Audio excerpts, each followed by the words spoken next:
सम्बन्धतः शिष्याचार्यतया तथैव पितृपुत्रात्यात्मना भेदतः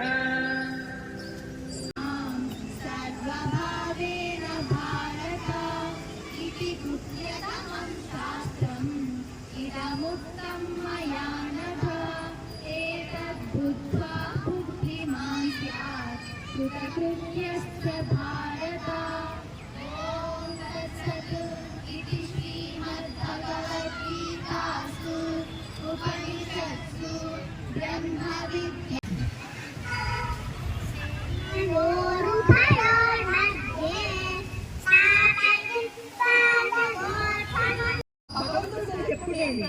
జ్యోతి స్వరూపుడైన భగవంతునితో మనం చెప్తాం, నీవు ఆత్మకు ఆధారుడవు, బుద్ధికి ప్రేరకుడవు, ప్రాణములకు పోషకుడవు, శరారిని నిజమునకు సర్వశక్తుడవు నీవేనని ఇప్పుడు తెలుసుకుంటిని. దీనికి అర్థం తెలుసా ఉందమ్మా మీకు? మహీక్షితాం ఉవాచ పార్థ పశ్యైతాం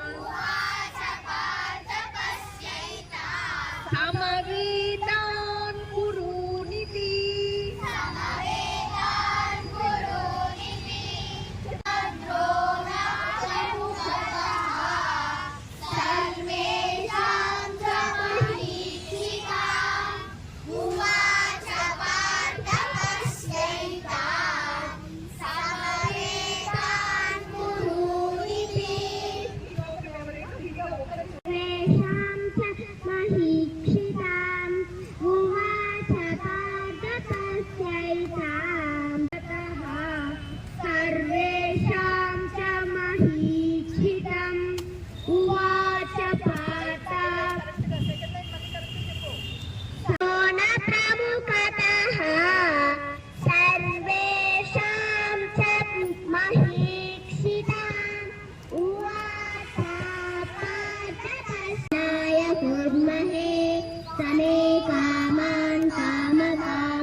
भूतेषु गुहायां दिशमूर्तिषु त्वमेवस्त्वं वषट्कारस्त्वमिन्द्रस्त्वं रुद्रस्त्वं विष्णुस्त्वं ब्रह्मस्त्वं प्रजापतिः त्वं तदाप आपो ज्योतिरसोऽमृतं ब्रह्मभूर्भुवस्सुरो ईशानस्य दक्षिणानाम् ईश्वरः सर्वभूतानां ब्रह्माधिपते ब्रह्मणोऽधिपते ब्रह्मा शिवो मे अस्तु सदा शिवो ऋतमं सत्यं परं ब्रह्म कृष्णपिङ्गलम् उद्भरेतं निरूपाक्षं विश्वरूपाय वै नमो नमः।